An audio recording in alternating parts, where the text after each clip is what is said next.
Sa pangatlong araw ng aming panghihibas, iba na naman ang aming nakasama. At syempre, umiba na rin kami ng lugar ng panghihibasan. Dito banda, wala ka masyadong makukuhang tirik. Subalit sagana naman sa tuyom at malaki pa ang laman. Bukod pa riyan, marami ka ring makukuhang puting balatan. Marami ring nakukuhang sikad-sikad at iba't ibang uri ng mga shells. Pero mas naging priority namin ang kumuha ng tuyom dahil yun talaga ang aming sadya dito.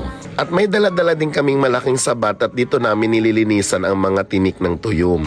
Masakit din kasi ito makatinik. Dito sa kumpul-kumpul ng tuyom, pipiliin mo lang na yung medyo malaki-laki, yun lang din muna ang kukuhanin. At dahil medyo late na rin kaming pumalaot, kung kaya't hindi rin kami ganong nagtaga sa may hibasan at nagtaib na rin ang dagat. May nakilala rin nga pala kami dito na mga kababaihan na nangunguha ng sikad-sikad at iba't ibang uri ng mga shells. May nangunguha rin dito na mag-asawa ng balatan na nakasuksok sa ilalim ng lupa. At kung hindi ako nagkakamali, ang tawag sa ganitong balatan sa amin ay batbalog-balog. At kagaya ng nangyari kahapon, dito na rin namin nilinisan at kinuha ang laman ng aming mga nakuhang tuyom. At ganoon din ang ginawa nitong aming mga kasabayan. Bukod sa nag-enjoy na kami, paniguradong pag-uwi namin sa aming kanya-kanyang mga tahanan ay tsak na may mga tiyan na mabubusog. At sa pakiwari ko, isa na namang mapagpalang araw ang lumipas na punong-puno ng biyaya ng dagat. Kagaya nga ng mas madalas kong sinasabi, basta't masipag ka, paniguradong hindi ka magugutuman. God bless you all. Assalamualaikum warahmatullahi ta'ala wal barakatuhu.